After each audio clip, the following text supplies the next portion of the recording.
Good morning. That was completely fascinating, and I'm sure we all have questions, so I'll try not to go on too long. And I'm truly humbled not only to have been invited by Dr. Makram, but also to speak after Ustaz Abbas al-Halabi, who we know is one of the great builders of institutions in the community. And I'm going to talk about one of those institutions in much... Oh, thank you. Wasn't paying attention. I'm going to talk about one of those institutions in much broader perspective, and not obviously speaking from the same personal experience with the process, but thinking from my perspective as a comparative historian of religious institutions in Lebanon and elsewhere. I think brings out some themes in the history of the Sheikh al-Aql, who I'm going to be talking about, who I'm sure you're familiar with, and I wanted to put him to begin with next to the other key leaders of the communities. This is slightly outdated, I notice now.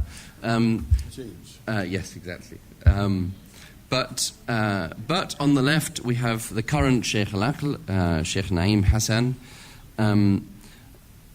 And he, as you know, is now based at this institution, Dar Ta'ifa, not too far away from here. And I wanted to start, given that I'm going to be talking largely about bearded men of a certain age, I wanted to start with a couple of quotes from a young Druze woman talking about Dar Ta'ifa and its role in the country and in the community. And she said that Dar Ta'ifa upholds the image of Druze identity in Lebanon, but she also said it's a space fixed in time and a site of seclusion and introversion. And that's, this is becoming a theme in this conference, really trying to kind of see through those stereotypes that many people have about the Druze, even within the community. And you find this idea of Lebanese religious leaderships in general and of the Mashyakhat al-Aql as being relics of a bygone era. You find it in public discourse, you find it also in academic discourse. This is a quote from a fairly recent book by Rola al-Husseini, who's a scholar at an American university. She says, the clergy have always played a role in Lebanese public life because of the nature of allegiance in Lebanon. Commitment to the nation, she says, comes after loyalty to the family, loyalty to the personal representative of one sect, I guess she means Zaim, and after loyalty to the clerical leader of one sect. And in some ways this seems kind of obvious and self-evident in a country like this to many of us. Some of this, but certainly in the case of clerical leaders, of religious leaders, actually I think we find that the idea that each sect, each community in Lebanon has a single clerical religious leader who commands the primary allegiance of its people is a very new idea indeed, if it really exists today, even if it's, does it even apply today? We have this kind of myth, I think, that's been created around these figures. And of course, when the State of Lebanon was created in 1920, there was not one but two Sheikhs al-Aql, each affiliated with a faction of the community. Here are pictures of those at the time the state was created. Of course, one from each major faction, Yazbeki and Jumlati. We lost a little bit of the bottom, I'm afraid. And if we look at a timeline of the last century or so, and this is extremely simplified, but for the current purposes, if we look at this timeline, you see the divisions, including a couple of decades when you have three holders of this title, Sheikh al-Aql. And according to a number of major books on Druze history, one of the community's great achievements of the past century has been to rescue the top religious office of the community from this divided and weakened state, to kind of restore it to its former glory. And if we move back along this timeline a little, this schism, this split, is conventionally dated back to 1825, when it's assumed that political interference resulted in a breakup of the legitimate religious leadership of the community. So the Sheikh al-Aql today is often supposed to be the last in a line going all the way back to the founding imam of the community. I'm going to skip all the way back. And before him, to the succession of Fatimid caliphs, going all the way back. But I think a very different story emerges from the historical evidence, and for the pre-modern historical evidence we have in the room, I think Saeed Abu Zaki, who's written the definitive work looking at some of this material before the 20th century, and I'll kind of skim over this a little. Over the centuries following the disappearance of the founder of the community, Al-Hakim bi-Amrillah, we find two unifying figures who seem to fit the bill of successors to a religious leadership based in Mount Lebanon. Of course, we first have Al-Amir al-Sayyid in the 15th century, and then Sheikh al-Fadil in the 17th century. But neither of these key figures used the term Sheikh al-Aql. Neither of them invoked a notion of a singular religious leadership. Instead, they appear to have seen themselves as unifying the community through their reforming mission. It was through what they did, not who they were or what they represented, and not by succession to a supreme position. So the title Sheikh al-Aql first appears around the 17th century, when it was primarily used in a very functional way to clarify the term sheikh, which of course is extremely ambiguous. It could be used to mean a hereditary aristocratic sheikh, and so Sheikh Aql simply differentiated a man of religion from Sheikh Nasab, the heir of a noble family. But gradually, once you have this distinction being made, this term Sheikh Aql also acquires a sense of distinction, a sense of seniority. There wasn't any systematic method of granting this title. There were no elections or formal appointments, but the senior religious sheikh of any given locality sometimes came to be known as Sheikh al-Aql. It was still an extremely loose term, and it was used interchangeably with these other terms that you see,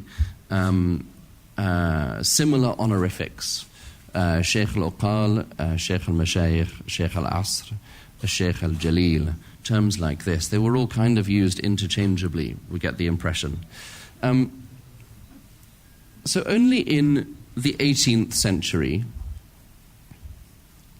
do we find the first more or less unified hierarchy in Mount Lebanon, religious hierarchy. Among the sheikhs around this time, it became customary to recognize one as preeminent with this title of Sheikh al-Aql. But the title wasn't used exclusively by this senior sheikh. It was also used at the very least for a kind of second rank of sheikhs representing different regions of the mountain. And so we still have, before we get to the 19th century, if we can meaningfully speak of a history of Mashyakhat al-Aql, it's a history of ambiguity, it's a history of plurality, and there isn't a single story to tell yet, until we get to back to, in our timeline, the game-changing events of 1825.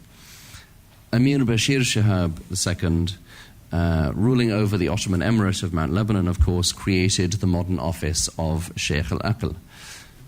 He appointed two officials to take charge, mostly of the awqaf, especially what we'd, I guess, consider kind of specifically religious awqaf at that point, and it was gradually expanded, the scope of what that meant. And Emir Bashir named both of these officials Sheikh al-Aql, but it was a new kind of Sheikh al-Aql, and it didn't replace the existing system of spiritual authority. The specialized sense in which the title was now being used by the authorities, by Emir Bashir and those who worked with him, meant that this previous usage, the more flexible, generalized usage that was current in the Mantin, died out probably within about a generation. So it turns out that Emir Bashir wasn't simply trying to manufacture a schism. He wasn't taking an original, an existing leadership and dividing it in order to weaken the Druze. This wasn't the case of a cynical ruler trying to set up two rival contenders for an existing position of religious leadership. It's quite probable that this double office was simply just a matter of convenience. It was an easier way of managing awqaf if you could co-opt the local clans, the local factions in the community. Assign one official to each clan through which the emir governed the local area, through which the emir administered local government effectively. So who were these two Sheikhs al-Aql?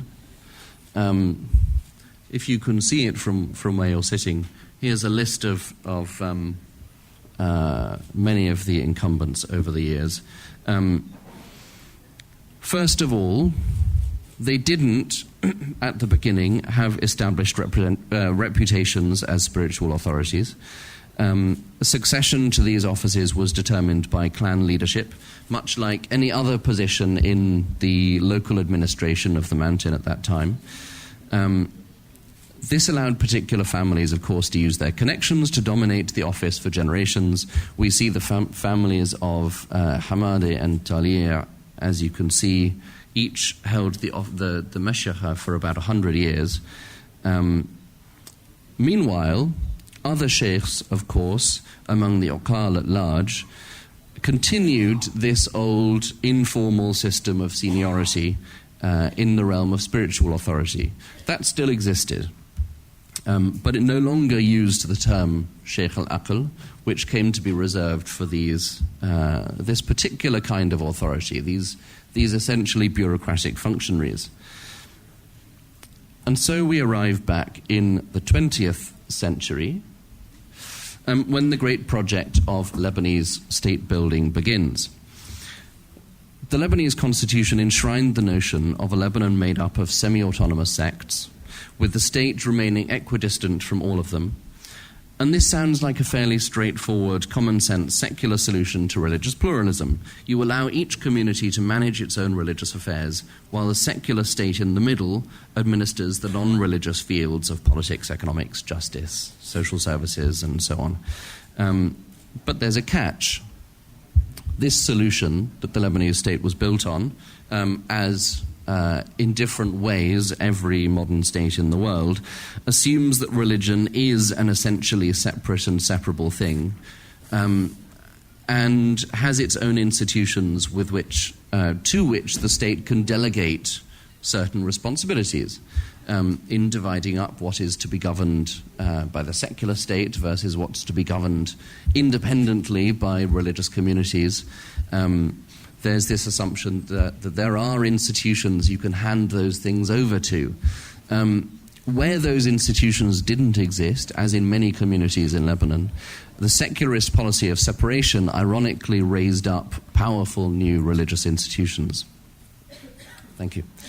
In the Druze case, there weren't not only were there two Sheikhs al-Aql, the whole question of Druze religious leadership was muddied at this time by a sheikhly division of labor, effectively, between spiritual authorities with no titles and bureaucratic functionaries with these titles of Sheikh al-Aql.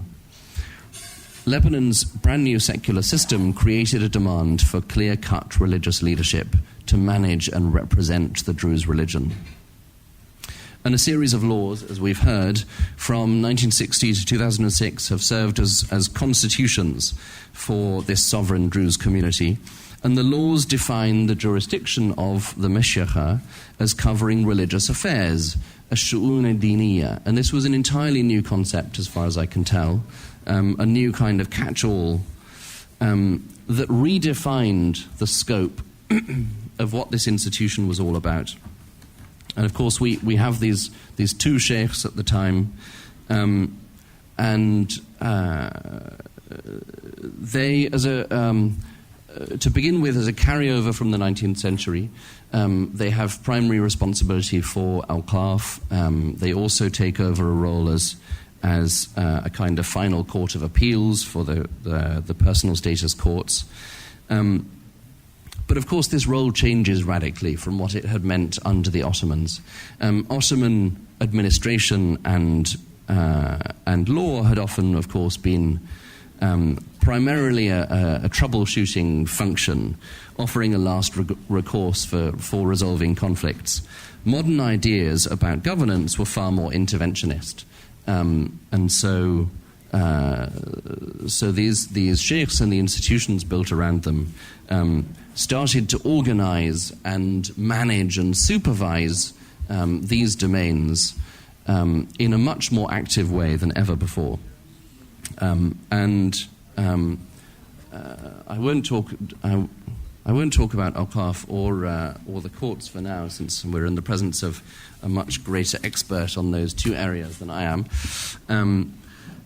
But we do find that enormous change happens in this time, including the creation of a Druze personal status law that is praised by many scholars as being, at the time, as being extremely progressive, and is quite astonishingly a blend of legal ideas drawn from Sunni and Shia fiqh, from Egyptian law, from French law, taking all the models that could be found to bring together into this new code. But just as significantly, during this period, we have more institutions being added to the scope of this ash-shu'un diniya. The Mashyakhat takes charge of Druze charitable associations, Druze schools, even begins certain sheikhs begin to build their own. Here we see Sheikh Muhammad laying the founding stone of Ain Wazain Hospital. And this whole structure gets a building built for it, of course, the one that you probably all know in Verdun. Dar-e-Ta'ifa is built. Here we see an earlier image of it. This institution is built not just to represent the Mashyakhat, to represent the Mashyakhat on a national level, but also to house this growing bureaucracy. And this bureaucracy, of course, then gains the council and Majlis al-Madhhabi that we've heard a little about.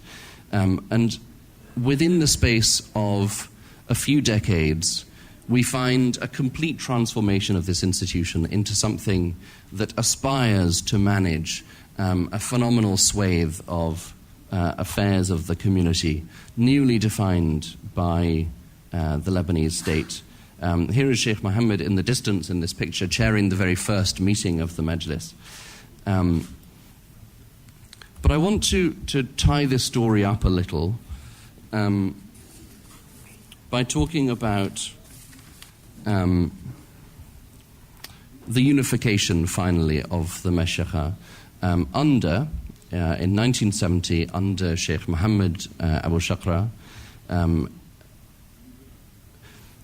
There comes a point in the history of the Mashyakhat when all of the other communities are represented by a single leader, and it's thought to be necessary for the Druze also to be represented in this way. They've also built these massive institutions that on which two heads don't sit comfortably, essentially. You've built a unitary institution for a unitary community, and it finally needs a unified leadership in this process of modernization. And it's only when this really happens that Sheikh al-Aql can kind of step into the limelight of national political life and represent the community alongside the other religious leaders. And so we end up with these very common pictures of Sheikh al-Aql alongside the heads of the other major communities. We also, of course, find the Sheikh al-Aql increasingly being consulted, as the other heads of communities are, by international heads of state, by diplomats, politicians. We had him with King Faisal here, with Hafiz al-Assad. These are rather old pictures, I'm afraid. And as a final note, because I know you want me to wrap up, I think if we put this development of the Druze institution in comparison with others in Lebanon, we find that it is, in its own ways, a unique story. But with certain trajectories, I think, that align with other communities. And we have, I won't talk about each of these. Perhaps some of you are familiar with the histories of different communities, religious institutions. We find each of the major communities in Lebanon has a completely different institutional history. The Maronite Patriarchate, of course, goes through this process of decline through the 20th century. Most of the Muslim communities develop extraordinarily new institutions, if not entirely from scratch, then totally transformed, I think. But we find them in key ways converging on a common model. And that, I think, is what's fascinating about this. But I'll leave it there, and perhaps we can say more